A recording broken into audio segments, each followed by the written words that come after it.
Did you know that you can plan a land and sea vacation instead of having to choose between the parks and a cruise? As a regular parks and cruise goer, this is one of my favorite ways to actually save money and consolidate my vacations to make them longer, more enjoyable, and more relaxing. In this video, I'm going to break it down for you, talk about the pros of kind of doing this sort of vacation, and then some tips to help you maximize the experience. Hello there, and to all who come to this happy place, welcome. If you're new here, my name is Abby, and I upload Disney planning content here on my channel. I also own Friend Like Me Travel Co., a travel agency that specializes in magical vacations. So if you're watching this video and you're like, this sounds incredible, there will be information in the description for how to get in contact with me and my team. So let's break it down. Why might you consider making a land and sea vacation instead of choosing the parks or a cruise instead? The first thing that I like to look at is my overall vacation budget for the year. Let's just say that you have allotted $10,000 to your vacations for the entire year. Flights for a family of 4 add up quickly. So sometimes it makes sense to actually tie 2 vacations together and make one longer trip, but only have to purchase those flights one time. In the same kind of realm, for me, it's a lot easier to do a longer trip work-wise and be gone for a longer stretch of time than to be gone more often, because being gone more often pulls you out of your routine, your life balance, all of that. So I find it easier to just make that longer vacation, even if it does feel like a lot at the time.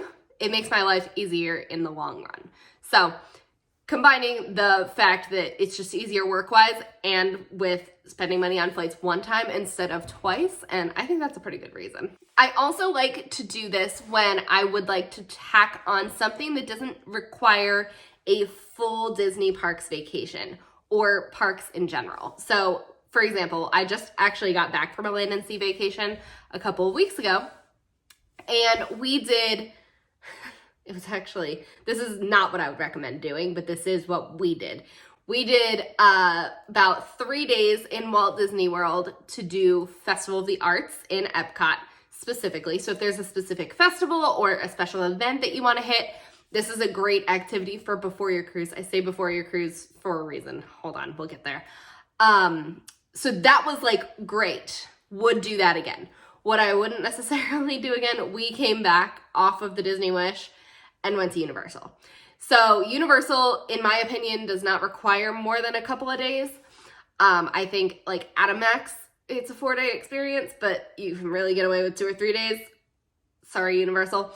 But that's just my opinion. And so we took the short Festival of the Arts trip and the short Universal trip and added them on to what I would consider a short cruise as well. We did a 4-night. So it was a way to piece together a full vacation experience. So if you want a 1-week long vacation, you could do 3 nights in Disney World, 4 nights on a cruise ship, or 3 nights at Universal, 4 nights on a cruise ship, and you can build together a week-long vacation, but knock 2 things off your bucket list at the same time. We've also done the Halloween party the night before. We've done Mickey's Not So Scary the night before a cruise, and then gotten on the cruise the next day. We actually did that on Halloween night and then got on a cruise on November 1st. That was really fun. We really enjoyed that too. I would recommend keeping in mind that you probably don't want a full parks vacation before your cruise unless you want to be on for a very long time. I say that because I don't recommend less than 4 nights for a sailing, and I'm just going off of what families on average, how long they want to be gone. So if you're going to do a full week in the parks, that might be too long for you to also pair it with a cruise. But it depends on your family. If you can pull that off, awesome. My third favorite reason to do it, again, not the way that I just described, but the way that I would do it again in the future and that I've done it every other time, would be the before cruise go home, you know? That is my favorite because you use the cruise to recover from your vacation. Do you ever come home from Disney and you're like, I need a vacation to recover from my vacation? Well, that's what your cruise is for, honestly. Because the cruises, what I really love about them is that they are truly a relaxing experience. They can be as go, go, go as you want them to be. Now, so can the parks, but with the parks, there's more pressure because you've paid for park tickets for a specific day. And if you aren't feeling it that day, you're like, well, I already paid for tickets, so I guess I have to go. Whereas the cruise, while you've paid for every day of the cruise, you're paying for the overall experience. And so there's less pressure to kind of do it all, because that's not what a cruise is for. I need to do more cruise content here so that we can kind of get into the nitty-gritty of cruises, but we'll get to that in another video. Now, there are some tips that I have learned over the last year and a half to make your land and sea vacation a success. My first one, I've already kind of talked about. Make sure the cruise is planned for after the parks.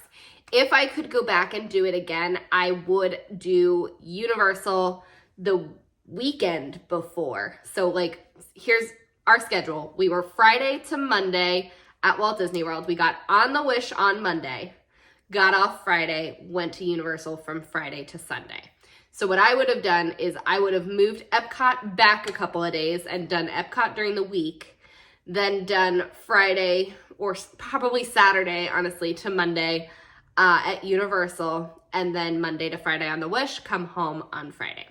That would be my adjusted schedule if I were going to do this experience again. The reason I'm like so insistent on the cruise being after the parks is because when you come home from the parks, like, you are exhausted, and the cruise provides a nice transition period.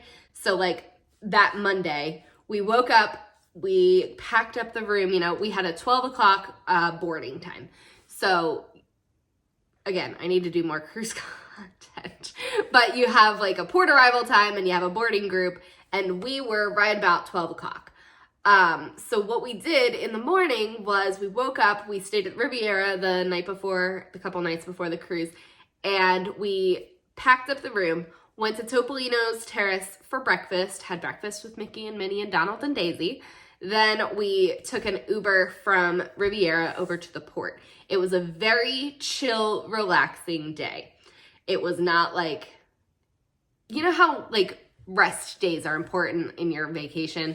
This acted as a rest day and was a very helpful transition, I feel. Now, my next tip is to be very intentional about the timing. So, like I said before, I do not believe in 3-night cruises. They are not long enough. I have done several of them. I've done at least 3 of them, and they are too short. By the time you get into the swing of things and how things work on the ship, you are getting off. I also think 4 nights are just a little too short. On the Wish, I needed 1 more night. I needed that 5th night. The Wish does not currently offer 5-night sailings, which is why we were on a 4-night. But a 3-night is definitely too short. A 4-night is a great intro if you're not sure how you're gonna like the cruise. I think a 4-night is the way to go, because the 3-night, you just feel rushed. There's not enough time to do everything. There's never enough time in a vacation to do everything you want to do anyway. But on the 3-night, it's particularly rushed. So if you have 7 days to spend on your vacation, I would allot at least 4 nights to your cruise and then use the rest of the time for some other destination. And it doesn't even have to be Disney parks, okay? I know that that's my jam, but that's not everyone's jam. So you could go over to Universal. You could go to SeaWorld, Discovery Cove, Legoland. You could go to the Kennedy Space Station. There are a lot of things in the general area that can be done. So, you know, keep in mind, I would allot the time for the cruise first and work backwards, if that makes sense. That 4 to 5 night cruise experience or longer, if you want to go on the fantasy and want the 7-night, it just makes sure that you have the time to relax, because I do think that that's part of the appeal of a land and sea. You get the relaxation time. One tip that I do really like is to focus your park time on the rides instead of the characters. Now, there is a pretty predictable list of characters that you can find on a Disney cruise ship, and there's a very predictable list of characters that you can find in Walt Disney World. So taking the characters that you know you should be able to hit on the cruise means it frees up all the time to hit those characters in the parks. So, for example, Mickey, Minnie, Pluto, Daisy, Donald, Goofy, you will see them on board, more than likely. Now, maybe there's a random day where Pluto has to do something off the ship, but for the most part, those are pretty predictable. You will probably see them on board. So that means you can allot your time to riding rides instead of meeting those 6 characters. There's several princesses who are regulars. Captain Jack Sparrow, you can see him on Castaway if you're going to Castaway. I just think it's a better use of your time to do rides when you know that you're going to see those characters on the cruise. The other thing is cruise interactions with characters, they're better. Sorry. They are better than the ones in the parks 9 times out of 10. There are so few people that they need to see in their like time where they're out meeting that they really take the time. And like, we took my best friend's kids. I've been on several cruises with them. These kids love characters so much that the characters, by the end of the cruise, really by the middle of the cruise, they know them by name. And they're like, hi, how was breakfast? Oh, did you go on the Aquamouse yesterday, like you said? Like, they know you. And I just think that that's much more special than the experience that you're going to have in the parks, which could be a lot more hectic, if that makes sense. My fourth tip is that you need to pack with intention. I did this for the first time on this last land and sea trip, and it was a game changer, let me tell you. I use away luggage. That's just my preference. I'll leave a link to the ones that I have in the description down below. But my away luggage, I actually got a second, I have the carry-on and I have the medium. And I got a second medium because of this trip a couple weeks ago, because I wanted a land suitcase and a sea suitcase. So my land suitcase had all my Festival of the Arts stuff, it had all my Universal stuff, and I never opened the cruise suitcase in the parks, like when I was on property at Disney and Universal. Never opened that suitcase. I had a Adventures by Disney duffel that I travel with all the time. It goes with me everywhere I go. It folds up, zips, so it doesn't take up a lot of space. It acted as my transition bag. It's actually my overflow souvenir bag for when I buy too much and have to get it home somehow. But that's neither here nor there. It acted as a transition bag so that the things that I needed both on the cruise and in the parks, it brought them between. So like my toiletries, my bathing suit, random, like my book, stuff like that I needed both places. It was just like a nice, easy thing to have so that I didn't have to open. My entire goal was to not open the wrong suitcase at the wrong destination. But it kept everything organized and made sure I didn't wear anything that I wasn't supposed to wear. Because, sometimes you see something and you're like, I would like to wear that instead of what I was supposed to wear today. That didn't happen, and all of my outfits stayed where they were supposed to so that I could wear them at the appropriate time. It was great. You could easily do this for a family also. I traveled by myself. I was with a large group, but I packed for myself. But you could easily do this, make this work for a family as well. With a family, I like to do packing cubes per day. So I use packing cubes when I'm traveling by myself as like categories. So I'll have a bathing suit packing cube. I'll have a pajamas, a t-shirts. But with a family, I instead like the day by day sort of go. That's just a little packing tip to make this work. And then my last tip for this video is to use Demarcation Day as your Disney Springs Day or your character breakfast, lunch, very late breakfast or lunch day. Now, the tricky thing that comes up here is, what do I do with my luggage? We have rented a car on several occasions. You take a little shuttle from Port Canaveral over to Enterprise, Alamo, whatever, and you pick the car up, you do a one-day rental, and you drop it off at MCO. So now you have a car to get you from the port to either a resort or Disney Springs, and you can use, the car to store your luggage and go get Gideon's cookies, go to Sprinkles, I can only think of restaurants right now, apparently. We did Whispering Canyon Cafe one day at Wilderness Lodge, but it's just like, instead of not that it's ever a waste to use time to go do those things, but instead of doing it before, doing it after, because then, like, let's just say this happens once in a while. You can't dock. Like, that can happen and you can be delayed in getting home. So Disney Cruise Line recommends not booking a flight before 12 p.m. Do people risk it and do way earlier? Yes, but if we don't dock on time or we don't get cleared by customs on time, then you are up a creek. And I don't know many people that would like to be stranded in an airport with small children or loved ones that they've been on vacation with for 7 days. So in having a buffer and doing like a night flight instead and going and doing something during the day instead of sitting around the airport, much better idea. All right, those are my thoughts on land and sea vacations. They are my preferred vacation.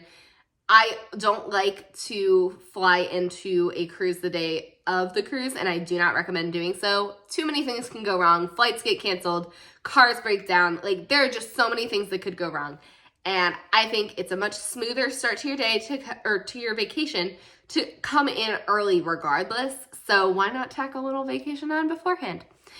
Like I said at the beginning of this video, I do own Friend Like Me Travel Co. and we specialize in magical destinations. That includes Disney, Universal, Disney Cruise Line, Aulani, Adventures by Disney, Disneyland, Disney World, all the Disneys, and Universal. So if you are interested in assistance on your next vacation, there is a quote request form down in the description. We also do things like other cruise lines and all-inclusives and European vacations. So we can truly help you no matter where you want to go in this world. I hope you all had a great day. I hope you have a great rest of your week, and I'll be talking to you soon. Bye.